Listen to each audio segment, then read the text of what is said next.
është prap I gjallë, edhe gujës është më atje. Ai është prap I gjallë, ai s'është më atje ku qe. Ai është prap I gjallë, mund dëgjojë gjë që thon. Gëzoni të gjithë sot ai është gjallë. Gëzoni të gjithë sot ai është gjallë.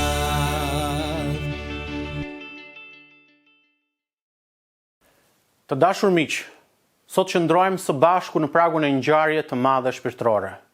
Pashkës, e cila është një nga festat më të shenjta dhe kuptim plot për të gjithë besimtarët e krishterë. Është dita kur ne festojmë fitoren e jetës mbi vdekjen, të së mirës mbi të keqen, të shpresës mbi dëshpërimin. Pashka përfaqëson ringjalljen e Jezu Krishtit, momenti kulmor që ka transformuar historinë shpirtërore të njerëzimit.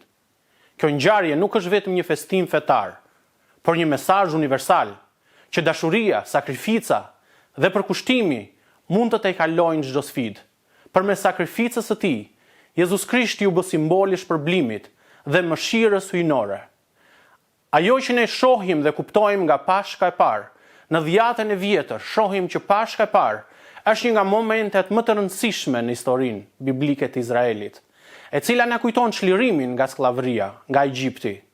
Ajo përfaqëson shpëtimin, shpresën dhe besnikërinë e Perëndisë ndaj popullit të Tij.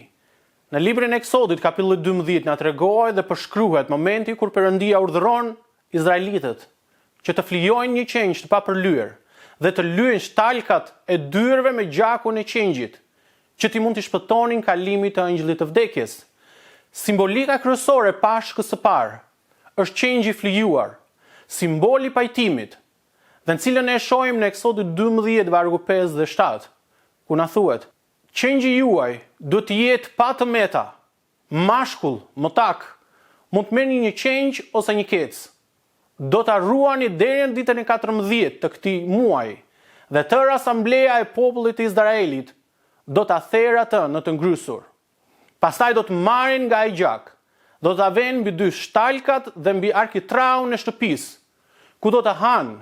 Dhe në Eksodin 12 vargu 23 na thuhet: sepse Zoti do të kalojë për të goditur egjiptasit.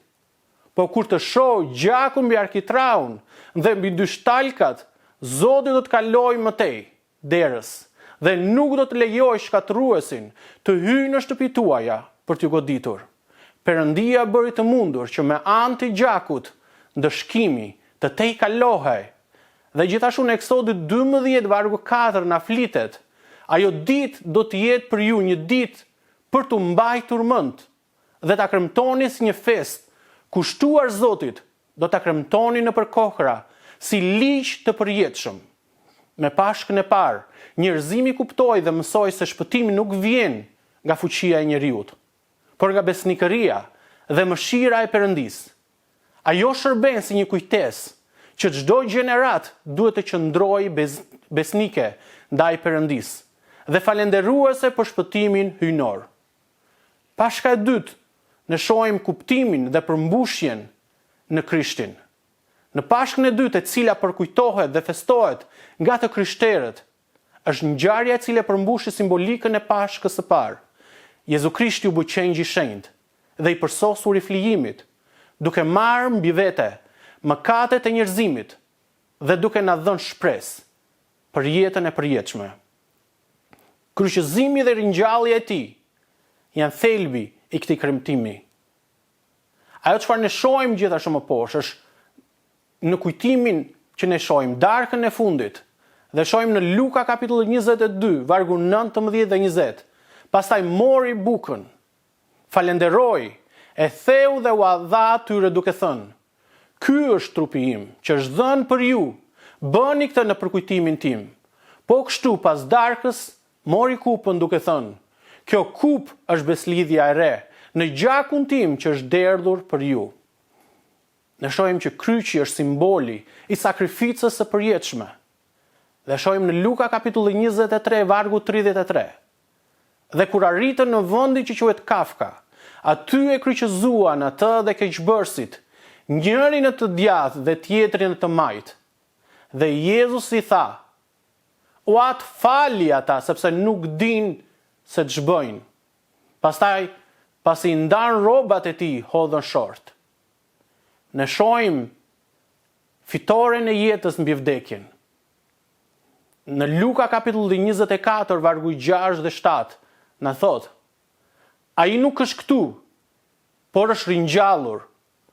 Kujtoni si ju foli kur ishte ende në Galile, duke thënë se Biri i Njeriu duhet të dorëzohej në duar të njerëzve mëkatar, duhej kryqëzuar dhe do të ringjallej ditën e tretë.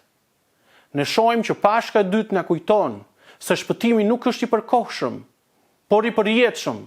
Përmes ringjalljes së tij, Jezu Krishti na fton në një jetë të re, të mbushur me dashuri, falje dhe besim.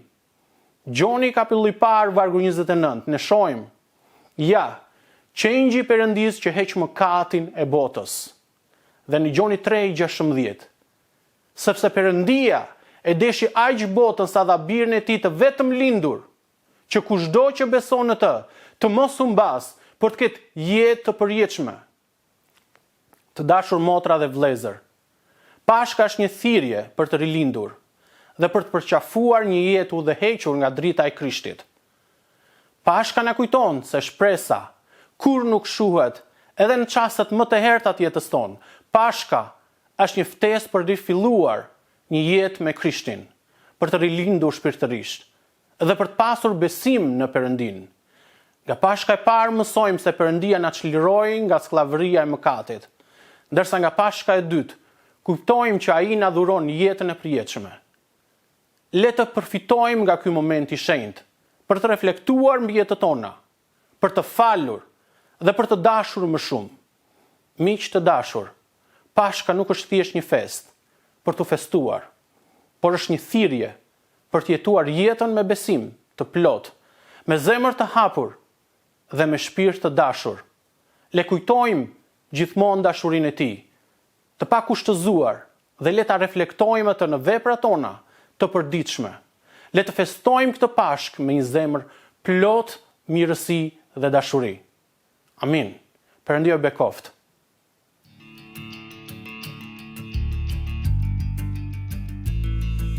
Ai është prapë i gjallë, edhe gujse është më atje.